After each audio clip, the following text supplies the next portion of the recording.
उसने अपने स्पिलवेज जब खोले और वो सारा पानी वो ऐड हो गया और दरियाओं में इतनी कैपेसिटी नहीं थी, वो ओवरफ्लो कर गए।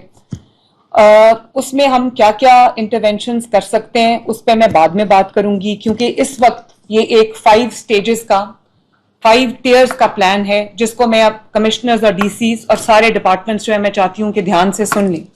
सबसे पहले तो इवैक्यूएशन है, एंड इवैक्यूएशन मैं सब डीसीज को, कमिश्नर्स को शाबाश देना चाहती हूँ और इदारों को कि बहुत टाइमली इवैक्यूएशंस हुई हैं, वरना जितना मैग्नीट्यूड का ये फ्लड था और जितना पानी आया है उसको ह्यूमनली उसको फाइट करना, उसको ह्यूमनली कंटेन करना with all the government resources, with all the human resource, it was not virtually possible.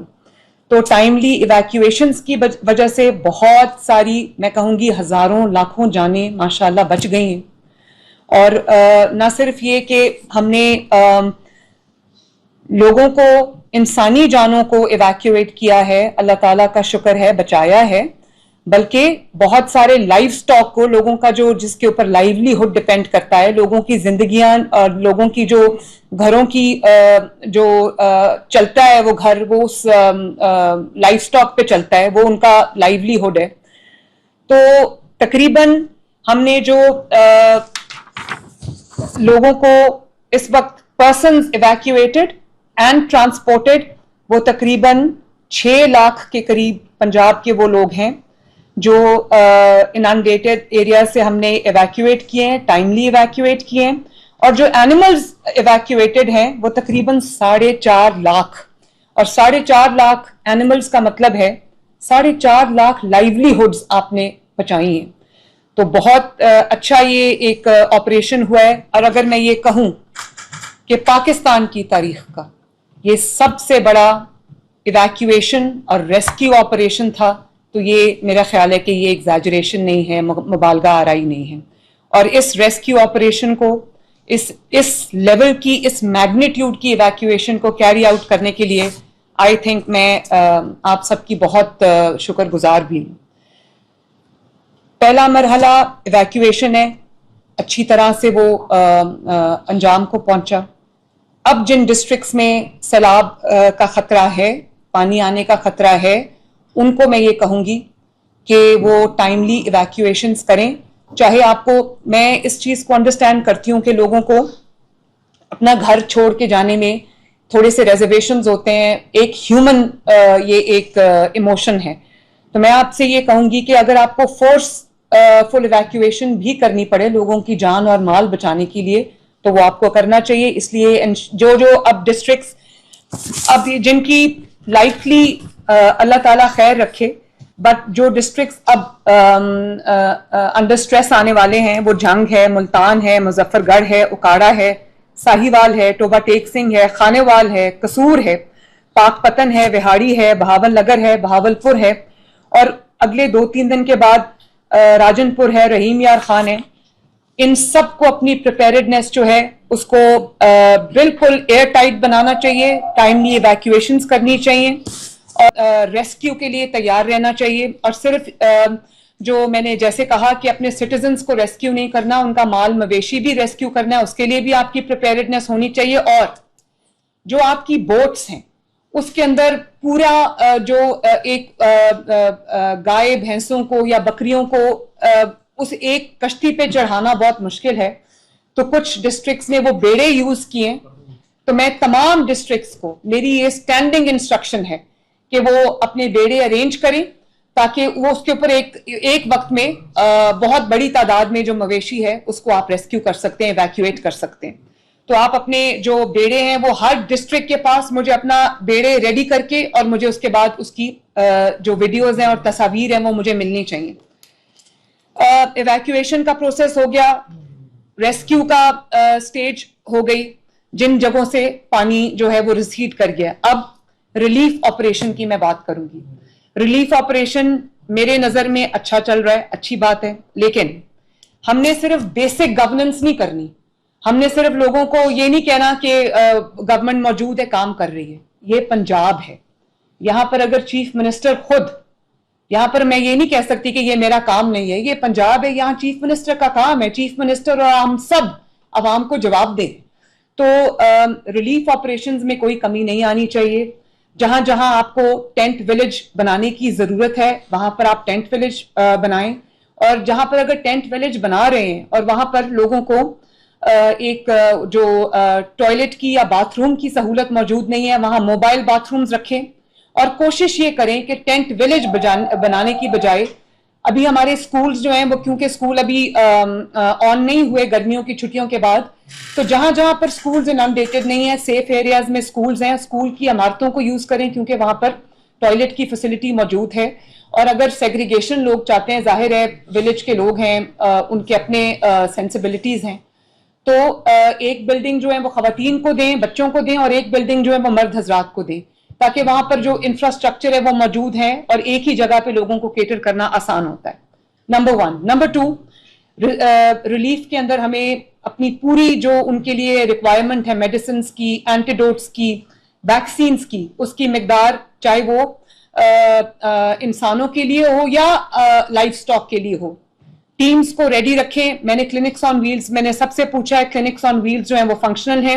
Nadia, जहां पर क्लिनिक्स ऑन व्हील्स कम हैं और जो अगले आने वाले डिस्ट्रिक्ट्स हैं वहां पर आप उनकी तादाद ज्यादा करें, इंक्रीज करें, और वो लोग फोन कर करके ना बुला रहे हो, हमें खुद लोगों तक पहुंचना चाहिए। और मेरी गवर्नेंस का भी जो एक कॉर्नर स्टोन है वो ये है कि बजाय इसके कि लोग डिस्ट्रेस में आपको कॉल करते रहे, 15 पे कॉल करें या रेस्क्यू 1122 पे कॉल करें, हमें पता होना चाहिए, आपकी फील्ड फॉर्मेशंस ऐसी होनी चाहिए कि डीसी ऑफिस में, कमिश्नर ऑफिस में आपको ये पता हो कि मेरे गांव की गली में क्या हो रहा है, बजाय इसके कि लोग इंतजार में बैठे कि मदद हम तक नहीं पहुंची, खाना हम तक नहीं पहुंचा, पानी हम तक नहीं पहुंचा, अभी इस चीज की कमी है, उस चीज की कमी है। आप लोगों को लोगों की पल्स पता होनी चाहिए और अपनी फील्ड फॉर्मेशन को ऐसे रखें। आपके पास बहुत बड़ी बड़ी फील्ड फॉर्मेशंस हैं, हमारे पास कमिश्नर्स हैं, कमिश्नर्स के नीचे डीसीज हैं, डीसीज के नीचे एडीसीआरस हैं, उनके नीचे असिस्टेंट कमिश्नर्स हैं, उनके नीचे आपके पास यूसी के लोग हैं, उनके नीचे आपके पास तहसीलदार हैं, आपके पास पटवारी हैं, आपके पास पैरा है, आपके पास सिविल डिफेंस है, आपके पास जो स्पेशल ब्रांच है, आपके पास पुलिस की इतनी बड़ी फोर्स है, एग्रीकल्चर का आपके पास ह्यूमन रिसोर्स है, लाइफ स्टॉक का आपके पास ह्यूमन रिसोर्स है। और अगर ये मिनिस्टर बैठी है मेरे पास एनवायरमेंट की, अगर आप अपनी ईपीए वाइल्ड लाइफ की जो फोर्सेस हैं, क्योंकि उनके पास गाड़ियां हैं, पैनाफर्नीलिया है, तो वो हर जगह पहुंच सकते हैं। आप लोग अपनी फील्ड फॉर्मेशन ऐसी पहुंचाएं कि आपका हर विलेज नहीं, विलेज की हर गली तक, हर स्ट्रीट तक आपकी जो है वो रीच होनी चाहिए।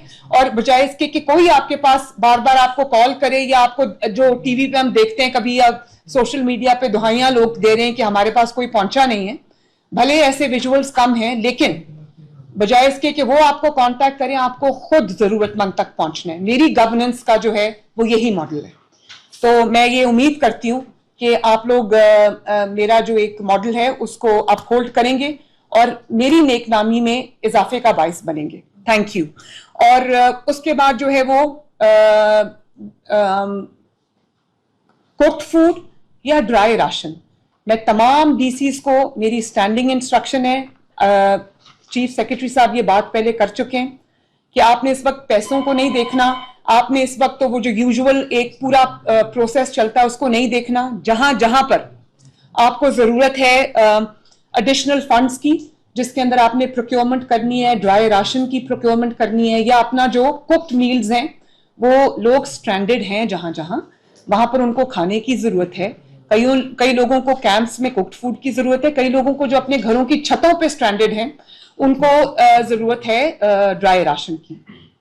तो आपने इमरजेंसी जो प्रोक्योरमेंट है, बाइंग है, वो करनी है। ट्रांसपेरेंसी को यस आपने जरूर इंश्योर करना है, लेकिन आपने पैसों की फिक्र नहीं करनी। जहां जहां खाने की जरूरत है, ड्राई राशन की जरूरत है, कुक्ड मील की जरूरत है, आप उसको हजारों की तादाद में जो है वो इंश्योर करें कि हर ऐसे शख्स तक खाना पहुंचे जिसको अभी जिसकी एक्सेस नहीं है राशन तक।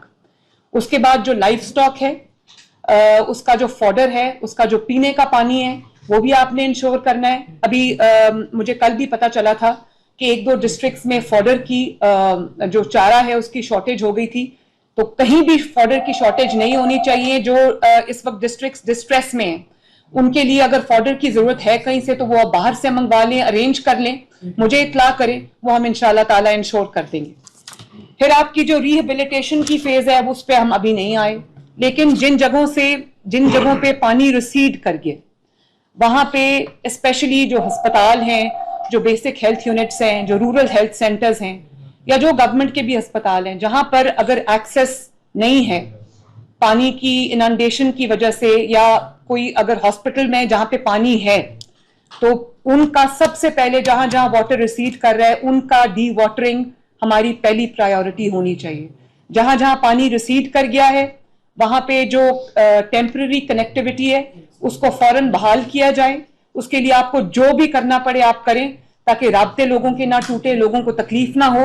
और डी वाटरिंग जहां जहां शुरू हो सकती है, वहां पर आप अपने जो पंप्स हैं वो लगाएं, अपनी मशीन्स हैं, सकर मशीन्स हैं, वो लगाएं, लेकिन डी वाटरिंग में कोई देर नहीं होनी चाहिए। यहाँ पर मैं डीसी नारोवाल को अप्रिशिएट करना चाहूंगी। मैं नारोवाल गई जब प्राइम मिनिस्टर के साथ, तो 12-12 फुट पानी था ननकाना साहब में, जो करतारपुर में दरबार साहब है, तो वहां पर 12 फुट पानी था। मैंने उनको कहा कि क्योंकि ये हमारे सिख भाइयों की एक मुकद्दस जगह है, और वहां पर जो डेली उनकी प्रेयर है वो सस्पेंड हुई है, तो मेरे लिए ये तकलीफ का बायस है। हमें बॉर्डर पार से भी बहुत लोग यहाँ पर आते हैं, तो इमरजेंसी बेसिस पे, वॉर फुटिंग पे उसको क्लियर किया जाए। तो मैं डीसी नारोवाल को शाबाश देती हूँ कि with in 24 hours it was clean, it was dry and it was a safe place. तो डीसी नारोवाल शाबाश। और मुझे बहुत मैसेजेस आ रहे हैं from across the border also, कि लोगों ने इस चीज को अप्रिशिएट किया है कि उनकी जो मुकद्दस इबादत गाह है उसको डी वाटर किया गया है, और वहां पर जो मजहबी रसूमात हैं उनको रिस्टोर किया गया है।